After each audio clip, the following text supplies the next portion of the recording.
Hello students, in the previous video we have studied the electron transport chain or ETS or terminal oxidation. Then next topic it is the utility of stepwise oxidation. तर aerobic रेस्पिरेशनमध्ये जे stepwise oxidation होतं त्याची utility काय आहे, त्याचे फायदे काय आहेत ते आपल्याला पाहिजे आहेत. तर पहिलं तर आहे stepwise release of chemical bond energy facilitates the use of relatively higher proportion of that energy in ATP synthesis. म्हणजे जी स्टेपवाईज एनर्जी जी निघालेली आहे त्याच्यामुळे ती एनर्जी जी ATPच्या सिंथेसिसमध्ये येते ती जास्त करून वापरण्यात येते. हे पहिलं त्याचं युटिलिटी आहे. ओके, त्याच्यानंतर activities of enzyme involved in various steps may be enhanced or inhibited by specific compounds. तर ह्या जे एन्झाईम्स या वेरियस स्टेप्समध्ये असतात ते कधी कधी काय केल्या जातात, इनहिबिट पण केल्या जातात किंवा एनहान्स पण केल्या जातात. आणि हे जे स्टेपवाईज ऑक्सिडेशन आहे ते काय करतं की हे जे ॲक्टिव्हिटी ऑफ एन्झाईम आहे ते कंट्रोल करतं. कशामुळे तर त्याचा रेट जो आहे तो त्याचा कंट्रोल करतो. आणि हा जो कंट्रोलिंग रेट आहे हे काय देतं, the energy output according to the requirements of the cell. म्हणजे जशी सेलची आवश्यकता आहे तशानुसार काय होतं ते ॲक्टिव्हिटी ऑफ एन्झाईम काय करतं की तशा प्रकारे एन्हान्स केलं जातं किंवा इनहिबिट केलं जातं. एन्हान्स म्हणजे काय, ती एन्झाईमची ॲक्टिव्हिटी वाढवणं, इनहिबिट केलं जाणं म्हणजे काय की कमी करणं. तर जसं त्या सेलची रिक्वायरमेंट आहे, समजा एनर्जीची रिक्वायरमेंट सेलला जास्त आहे तर ते जे ॲक्टिव्हिटी आहे एन्झाईमची ती एन्हान्स केल्या जाते म्हणजे वाढवल्या जाते. किंवा मग आता सेलला एनर्जीची आवश्यकता नाही आहे त्यावेळेस त्या सेलची एन्झाईम्सची ॲक्टिव्हिटी इनहिबिट केल्या जाते किंवा कमी केल्या जाते. तर हे सगळं कशामुळे होतं, because of the stepwise oxidation. या स्टेपवाईज ऑक्सिडेशन असल्यामुळे जो पाथवे आहे तो कंट्रोल केला जातो. जसं रिक्वायरमेंट असेल सेलची, according to the requirement of the cell the stepwise oxidation provides controlling rate of the pathway.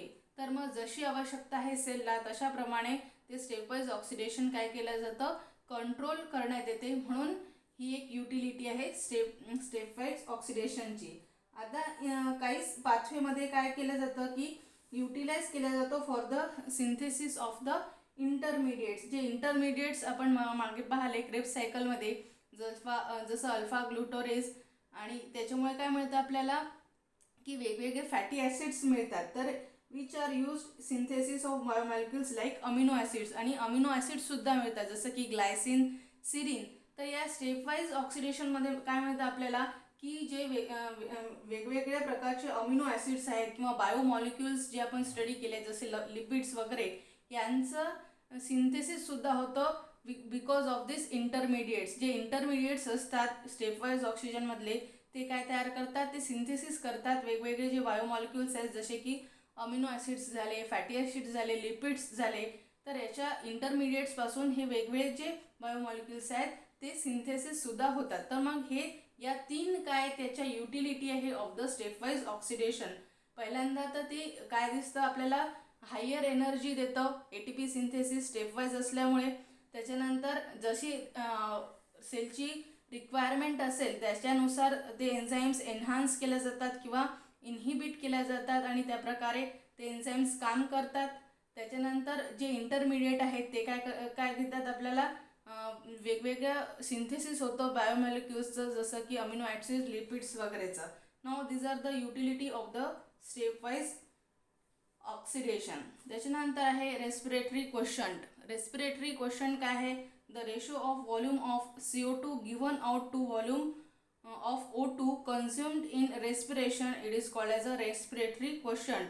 Respiratory quotient कशाला म्हटलेलं आहे की CO2चा जो व्हॉल्यूम आहे, ज्या व्हॉल्यूममध्ये O2 कन्झ्युम केला गेला त्याच व्हॉल्यूममध्ये, कोणत्या व्हॉल्यूममध्ये CO2 आउट झाला, गिव्हन आउट झाला, त्यालाच काय म्हटलं जातं, रेस्पिरेटरी क्वोशंट. म्हणजे केवढा ऑक्सिजन आतमध्ये गेला आणि केवढ्या प्रमाणात कार्बन डायऑक्साईड बाहेर आला त्यालाच काय म्हटलं जातं, रेस्पिरेटरी क्वोशंट म्हटलं जातं. ना जेव्हा कार्बोहायड्रेट्स असतात तर कार्बोहायड्रेट्स म्हणजे ग्लुकोजचं रेस्पिरेटरी क्वोशंट आहे 1. Okay, the glucose have respiratory quotient 1. तर आणि रेस्पिरेटरी क्वोशंट फॅटचा किती आहे 0.7 आहे, प्रोटीन्सचा आहे 0.9. आणि ॲनारोबिक रेस्पिरेशन जिथे ऑक्सिजन अब्सेंट असतं तिथे रेस्पिरेटरी क्वोशंट कसा असतो, इन्फिनिटी असतो, कारण की तिथे CO2 इव्हॉल्व होतं विदाउट कन्झ्युमिंग O2. म्हणजे O2 तिथे वापरल्याच जात नाही एनारोबिक रेस्पिरेशनमध्ये आणि फक्त तिथे CO2 इव्हॉल्व होतो. म्हणून जो रेस्पिरेटरी क्वोशंट असतो एनारोबिक रेस्पिरेशनचा तो इन्फिनिटी असतो. Okay, now this is the respiratory quotient. त्याच्यानंतर significance of the respiration. Significance काय आहे आपण सगळं स्टडी केलं आहे रेस्पिरेशन. जसं की ॲनारोबिक रेस्पिरेशन स्टडी केलं पहिले त्याच्यात आपण ग्लायकोलिसिस पाहिलं, अल्कोहोलिक फर्मेंटेशन पाहिलं, लॅक्टिक ॲसिड फर्मेंटेशन पाहिलं. त्याच्यानंतर ॲरोबिक रेस्पिरेशनमध्ये सगळ्या स्टेप्स पाहिल्या, जसं की ग्लायकोलिसिस पाहिलं, त्याच्यानंतर ॲसिटिलेशन ऑफ पायरुवेट पाहिलं, त्याच्यानंतर क्रेब्स सायकल आणि नंतर लास्टमध्ये इलेक्ट्रॉन ट्रान्सपोर्ट चेन किंवा टर्मिनल ऑक्सिडेशन पाहिलं. तर हे पूर्ण जे आपण पाहिलेलं आहे हे काय आहे, रेस्पिरेशन आहे. तर हे जे रेस्पिरेशन आहे याचं सिग्निफिकन्स काय किंवा फायदा काय आहे या रेस्पिरेशनचा. तर during respiration complex organic compounds काय होतात, ब्रेक होतात त्यांच्या सिम्पल फॉर्म्समध्ये आणि ते काय देतात, एनर्जी रिलीज काय करतात, एनर्जी करतात. आणि ही जी रिलीज आहे ही रिलीज एनर्जी कशासाठी यूज केल्या जाते, for the synthesis of ATP synthesis करण्यासाठी ही एनर्जी यूज केल्या जाते. हा झाला पहिला. त्याच्यानंतर respiration provides energy for synthesis of carbohydrates, glucose, proteins, fats, lipids, vitamins आणि पिगमेंट्स. ही जी एनर्जी रिलीज झालेली आहे रेस्पिरेशनच्या थ्रू याच्यामुळे काय मिळतं की सिंथेसिस होऊ शकतं कशाचं, कार्बोहायड्रेट्सचं, प्रोटीन्सचं, फॅट्सचं, लिपिड्सचं, विटॅमिन्सचं आणि पिगमेंट्सचं. तर हे सगळे जे मॉलिक्युल्स आहेत, बायोमॉलिक्युल्स आहे, यांचं सिंथेसिस करण्यासाठी जी एनर्जीची आवश्यकता असते ती कुठून मिळते, रेस्पिरेशनपासून मिळते. त्याच्यानंतर it also source of energy for cell डिव्हिजनसाठी जी एनर्जी लागते ती सुद्धा याच्यातून मिळते. त्याच्यानंतर ग्रोथ, त्याच्यानंतर रिपेअर आणि replacement of worn out parts जे म्हणजे खराब झालेले पार्ट्स आहेत त्यांची जी रिप्लेसमेंट केल्या जाते त्याच्यासाठी पण एनर्जी रेस्पिरेशनसाठी मिळते. त्याच्यानंतर मूवमेंट्स ज्या करतात किंवा लोकोमोशन, एका ठिकाणाहून दुसऱ्या ठिकाणी जाणे त्याला म्हणतात लोकोमोशन. तर याच्यासाठी याच्यासाठी काय पाहिजे असते, एनर्जी पाहिजे असते. ती एनर्जी कुठून मिळते, तर रेस्पिरेशनपासून मिळते. ठीक आहे. त्याच्यानंतर respiration along with photosynthesis maintains O2 and CO2 balance in the atmosphere. तर फोटोसिंथेसिस आणि रेस्पिरेशन मिळून काय करत असतात की ॲटमॉस्फिअरमधलं जे O2 आणि CO2 आहे जे त्याचं बॅलन्स आहे ते व्यवस्थित ठेवत असतात. त्याच्यानंतर ॲनारोबिक रेस्पिरेशन म्हणजे फर्मेंटेशन ज्याला म्हणतो आपण is used in various industries such as dairies, bakeries, distilleries, leather industry, paper industry. तर हे जे फर्मेंटेशन आहे किंवा त्याला आपण ॲनारोबिक रेस्पिरेशन म्हणतो, तर याच्यामुळे काय म्हणतात हे सगळं कशात यूज केलं जातं, डेअरीमध्ये यूज केलं जातं, नंतर बेकरीजमध्ये यूज केलं जातं.